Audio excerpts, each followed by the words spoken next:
मुझे तुम कभी भी भुला ना सकोगे। वो रेखा जिन्हें उनकी भव्य साड़ियों के लिए, उनकी डीवा इमेज के लिए ज्यादा जाना जाता है, जिनकी मांग में भरा सिंदूर तो गॉसिप में रहता है, लेकिन बचपन में मिले गहरे घाव और फिल्म इंडस्ट्री में लंबे संघर्ष की बात नहीं होती। फिल्मों से दूर होने के बावजूद वो रेखा हाल ही में जब आईफा अवार्ड में परफॉर्म करती हैं, तो उनकी चर्चा किसी नई अभिनेत्री से भी ज्यादा होती है। वो सदाबहार रेखा आज 70 बरस की हो गई हैं। साल 2014 की फिल्म सुपर नानी के बाद से रेखा किसी भी फिल्म में मुख्य भूमिका में नहीं दिखी हैं। वो आमतौर पर इंटरव्यूज भी नहीं देती, यहाँ तक कि उनके बंगले के दीवारों के पार पेपराजी के तेज कैमरे तक नहीं पहुंच पाते।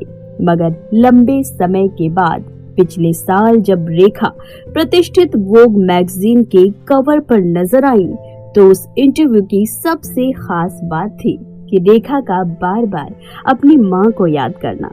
यहाँ इस बात का भी जिक्र था कि रेखा का घर उनकी मां के नाम पर पड़ा था, यानी पुष्पावल्ली। मुंबई के बांद्रा बैंड स्टैंड पर आज के सुपरस्टार शाहरुख खान और सलमान खान के घरों से कुछ ही दूरी पर है रेखा का घर, जिसके अतीत में रेखा और उनकी मां पुष्पावल्ली के संघर्ष की दास्तां भी छुपी हुई है। हर इंसान की कहानी मां से ही शुरू होती है, वो मां जो साया बनकर आपके साथ रहती है। रेखा के जीवन में भी उनकी मां शायद सबसे अहम किरदार हैं। फिल्म निर्देशक मुजफ्फर अली से पूछा गया कि उन्होंने उमराव जान की भूमिका के लिए आखिर रेखा को ही क्यों चुना, जबकि उस समय स्थापित और अभिनय में बेहतर मानी जाने वाली स्मिता पाटिल का विकल्प भी उनके पास था। उन्होंने फौरन जवाब दिया, रेखा की आंखों में गिर कर उठने की एक कैफियत थी। जिंदगी लोगों को हिला कर रख देती है। इंसान बार बार गिरता है, मगर जब तक वो हर बार उसी ताकत से न उठे, उसके अंदर जीने का अंदाज पैदा नहीं होता। टूटकर बिखरने के बाद वापस संभलने का यही एहसास मुझे रेखा की आंखों में नजर आया। क्या कहा? I hate you! Muzaffar Ali ने जिस एहसास का जिक्र किया, वो शायद रेखा के अतीत और उनकी मां से जुड़ा है, जिसमें दुख और दुश्वारियां झेलने की कहानी और उन पर जीत पाने की दास्तां भी है। कहानी शुरू होती है साल 1947 में, जब मद्रास का प्रसिद्ध Gemini studios Tamil film miss Malini का निर्माण कर रहा था। फिल्म की हीरोइन थी एक नई अभिनेत्री पुष्पावल्ली। अपनी नौकरी छोड़कर आए एक खूबसूरत नौजवान रामास्वामी गणेशन को भी इस फिल्म में एक छोटा सा रोल मिला था। इसी फिल्म के सेट पर दोनों की नजदीकियां बढ़ी। आने वाले वक्त में रामास्वामी गणेशन जेमिनी गणेशन के नाम से तमिल सिनेमा के सबसे बड़े सितारों में से एक बन गए। जेमिनी और पुष्पावल्ली फिल्मों में एक हिट जोड़ी के रूप में पहचाने जाने लगे। हालांकि जेमिनी शादीशुदा थी, लेकिन पुष्पावल्ली के साथ उनका रिश्ता किसी से छुपा नहीं था। पुष्पावल्ली चाहती थी कि जेमिनी उनसे शादी करके घर बसा ले, लेकिन उन्होंने कभी भी इस रिश्ते को नाम नहीं दिया और ना ही सामाजिक मान्यता दी। 10 अक्टूबर 1954 में पुष्पावल्ली और जेमिनी की पहली बेटी का जन्म हुआ। उसका नाम रखा गया भानुरेखा गणेशन। भानुरेखा का जन्म ही अफवाहों से घिरा हुआ था। इन अफवाहों और निजी जिंदगी से जुड़ी चर्चाओं ने ताउम्र उसका पीछा नहीं छोड़ा। बचपन से ही मां ने बताया था कि उसका नाम भानुरेखा गणेशन है। इस नाम के जरिए वो अपनी बेटी को वो हक दिलाना चाहती थी जिसके लिए वो खुद हमेशा तरसती रही। गणेशन नाम उस सम्मान और गरिमा का एहसास दिलाता था। भानुरेखा के बाद जेमिनी और पुष्पावल्ली की 2 बेटियां और भी हुई, लेकिन भानुरेखा अपनी छोटी उम्र से ही ये जान गई थी कि उसके पिता एक दूसरे के घर में रहते हैं, जहां उनका एक और परिवार है, वो परिवार जिसे वो बेहद प्यार किया करते हैं। रेखा ने पूरे बचपन में अपनी माँ को धीरे धीरे टूटते देखा है। एक बच्चे के मन पर ऐसे अभिघात का असर उम्र भर जाता नहीं है। पुष्पावली ने पिता की कमी को पूरा करने की हर मुमकिन कोशिश की, मगर ये आसान नहीं था। पुष्पावली की उम्र बढ़ रही थी और फिल्मों में रोल कम होने लगे थे। अपने परिवार के लिए वो लगातार शूटिंग पर जाती रही। अपने बचपन को याद करते हुए रेखा ने मई 1987 में मूवी मैगजीन को दिए एक इंटरव्यू में बताया था कि हमारी माँ के लिए हमारा प्यार एक जुनून था और इसकी वजह ये भी थी कि वो कभी घर पर नहीं हुआ करते थे। वो अपना ज्यादातर टाइम शूटिंग पर बिताती थी। जिस दिन वो घर पर होती थी वो दिन हमारे लिए किसी त्योहार की तरह होता था। हम सब उनकी गोद में बैठना चाहते थे। उनकी शख्सियत बहुत ही प्रभावशाली थी। धीरे धीरे माँ पुष्पावली को फिल्मों के ऑफर मिलना बेहद ही कम हो गए थे। हालात बिगड़ते गए और परिवार का खर्च चलाने तक के लिए कर्ज लेने की नौबत आ गई थी और इसी तनाव ने पुष्पावली की सेहत भी खराब कर दी थी। कर्ज चढ़ता जा रहा था। पूरा परिवार बर्बादी की कगार पर आ गया था। फिल्मी दुनिया भानुरेखा को कोई खास पसंद नहीं थी।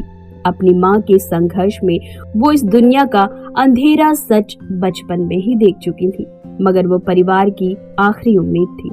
मुझे मेरे प्यार के साथ रहने दीजिए।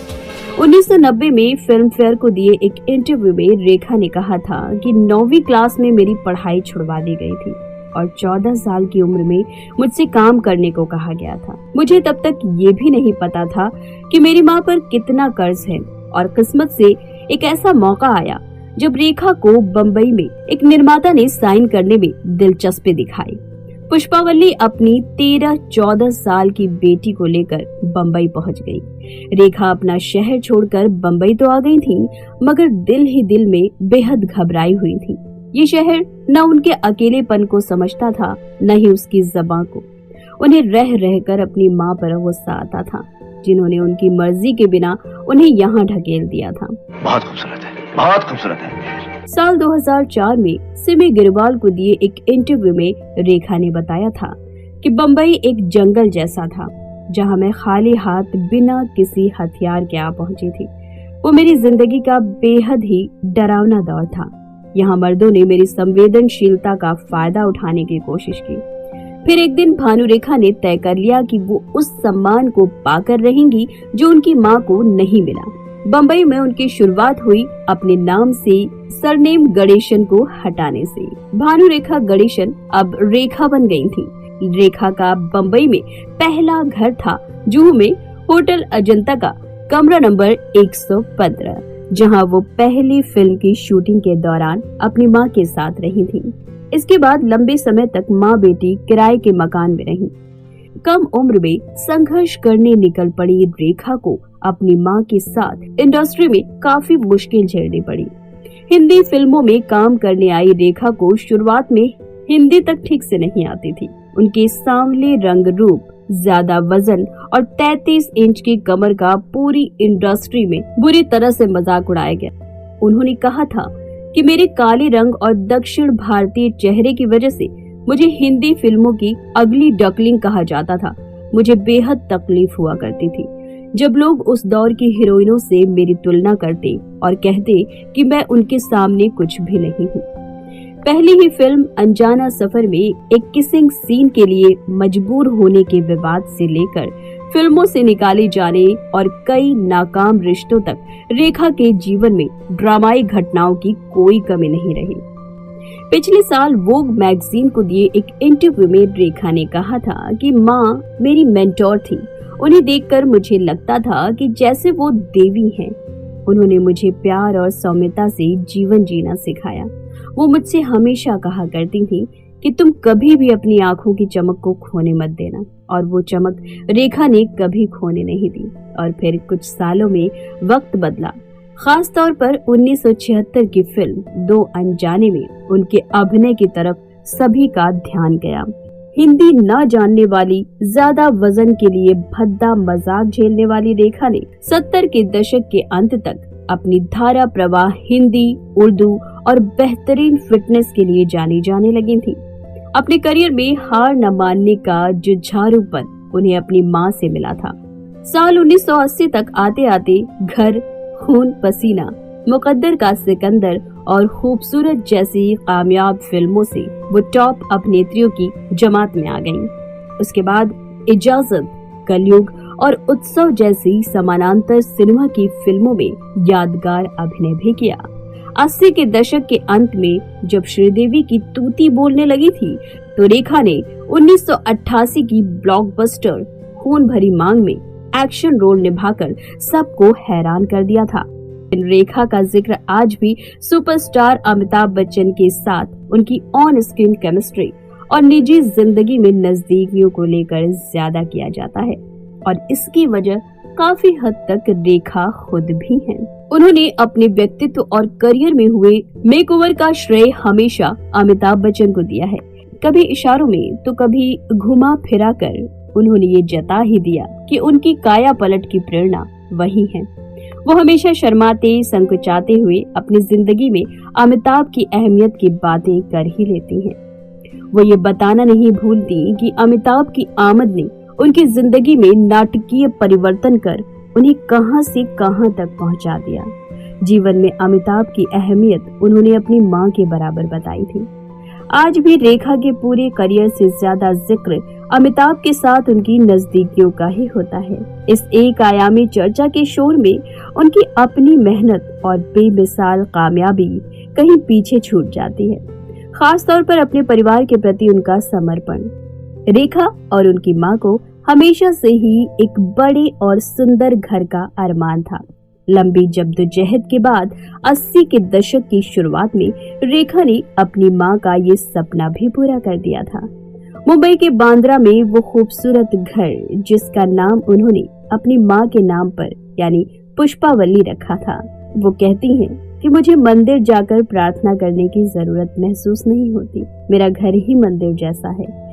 रेखा ने अपने परिवार के प्रति अपनी जिम्मेदारियों के बारे में एक बार कहा था कि कुछ लोग जिंदगी के खांचों में फिट होते हैं, मैं घर की कमाऊ सदस्य थी, मुझे रातों रात बड़े होकर अपने परिवार, भाई बहनों की देखभाल करनी थी।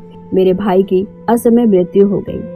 अपनी बहनों की शादी करने के बाद साल 1990 में रेखा का खुद शादी करके घर बसाने का सपना भी पूरा हो गया था। उन्होंने दिल्ली के बिजनेसमैन मुकेश अग्रवाल से मुलाकात के 1 महीने के भीतर ही शादी कर ली थी, मगर रिश्ता चल नहीं सका और दोनों अलग हो गए। शादी के करीब 7 महीने बाद 2 अक्टूबर 1990 को उनके पति ने आत्महत्या कर ली थी। मीडिया के लिए मुकेश के आत्महत्या की खबर सबसे बड़ी सनसनी थी। मीडिया और फिल्म इंडस्ट्री ने मुकेश अग्रवाल की मौत के लिए रेखा को जिम्मेदार ठहराया। जगह जगह लोगों ने रेखा की फिल्मों के पोस्टर पर कालिक पोतना शुरू कर दिया था। बिंदास रेखा महीनों के लिए खामोश हो गई थी। अगले ही साल उन्होंने सुपरहिट फिल्म फूल बने अंगारे से वापसी तो की, मगर रेखा पूरी तरह बदल चुकी थी। उसी साल रेखा की मां पुष्पावल्ली की मद्रास में एक लंबी बीमारी के बाद मौत हो गई थी। रेखा ने अपनी जिंदगी में बहुत से उतार चढ़ाव देखे, पर हर मोड़ पर उनकी मां उनके साथ खड़ी रही। उनकी मौत तक रेखा को इस बात का एहसास था कि उनकी मां मानो उनका सुरक्षा घेरा बनकर हर वक्त उनके साथ है। रेखा का बंगला इस बात की बानगी है कि माँ बेटी के बीच रिश्ता कितना करीब था। अपने पहले के बेबाक और ईमानदार जवाबों से ठीक उलट उन्होंने खुद को मानो समेट लिया। अपने आसपास एक दीवार से खड़ी कर ली जो आज भी कभी नहीं गिरती। जो थोड़े बहुत इंटरव्यूज वो देती हैं, उनमें भी उनके जवाब अब खुद की बनाई सरहदों में महफूज होते हैं। ऐसा लगता है कि रेखा ने जानबूझकर अपनी एक एकांकी स्वप्न सुंदरी या फिर दीवा की शख्सियत को ओढ़ लिया है।